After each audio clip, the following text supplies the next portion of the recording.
What is going on, guys? Welcome back to NLX. My name is Jake, and today we're talking about The Legend of Zelda Breath of the Wild once again, and instead of picking apart some old footage that we've already seen, today I actually want to talk to you guys about the items, tools, and weapons that we haven't seen yet, and what surprises Breath of the Wild might still have in store for us.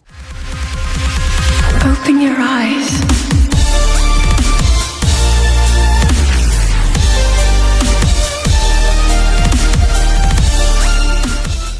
Alright, so starting out, let's acknowledge that we've seen a lot of this game. It seems like I can't be on YouTube for more than 5 minutes without running into several videos that showcase an hour or more of play. That being said, the most in-depth gameplay we've seen has taken place on the Great Plateau, and it is confirmed that this starting area only makes up 1% of the game's total map, so we know there's still a ton left to discover. But before we start talking about what we haven't seen, let's go over what we have seen. I'm going to go ahead and start out with weapons. I'm not going to talk about every single individual weapon we find, but we're going to talk about weapon types. So far, we've seen swords, bow and arrow, spears, and I don't know if this counts as a weapon, but shields, clubs, axes, hammers, different magic rods, sticks, and even enemy arms used as weapons. And that about does it for weapons that we've seen. As far as tools, we've seen the new paraglider, and we've also seen the new bombs. Although bombs seem like they're enabled by runes now instead of being a traditional consumable item that you can buy in shops. I'm gonna save runes for another video, because today I only want to talk about the tangible items that Link can find on his adventures.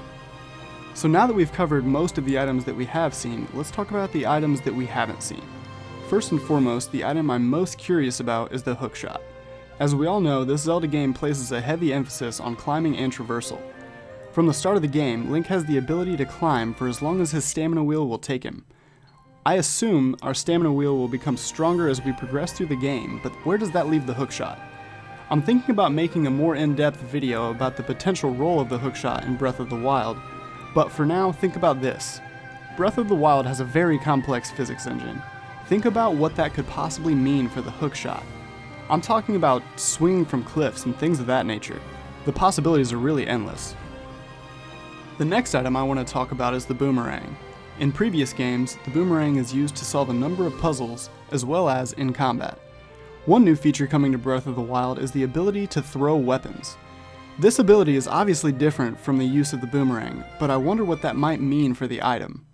Maybe because we can throw our weapons, we won't get the boomerang until much later in the game.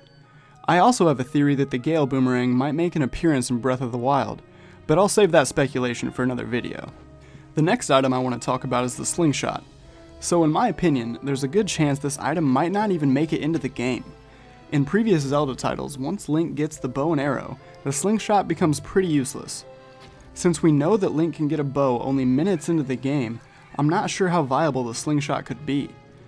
That is, unless they put some kind of twist on it. I think it would be awesome if you were able to shoot special explosives that might stun enemies, or have a certain type of ammunition that could explode and create a haze of gas that could disorient enemies. There really are a ton of options if they do decide to include the slingshot in Breath of the Wild. Next up is the fishing pole. We haven't seen it yet, but with all the different bodies of water, along with the new cooking mechanic, I'm sure that we'll be doing some fishing in Breath of the Wild. The next thing that we haven't seen yet is any kind of musical instrument. This mechanic isn't in every Zelda game, but it's sure in a lot of them. This game might break the mold a bit though. Typically the musical instrument is in the title of the game, and the title of this game is Breath of the Wild. Many people have also pointed out that the flower that we see in the Breath of the Wild logo also appears in this clip surrounding the Master Sword. I've heard people theorize that the name of the flower might be Breath of the Wild, similar to other flowers such as baby's breath. There's a ton more speculating to do about this subject, but I'm gonna have to save that for another video. The last items that I want to talk about are masks. Masks have made appearances in many Zelda games, including Majora's Mask and Ocarina of Time. These masks have had a wide variety of abilities, ranging from different dialogue options to being able to summon characters to help you. Whether or not these masks will make a return in Breath of the Wild remains to be seen, but I think it would be awesome if they did.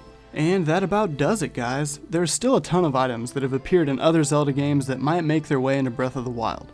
These, in my opinion, are just the ones that are most likely. Let me know what items you guys would like to see return in Breath of the Wild in the comments. And if you enjoyed this video, why not hit that like button? And if you'd like to see more content like this, why not subscribe and stay updated with all the latest Breath of the Wild speculation. As always, guys, thanks for watching. Praise the games. Peace, guys.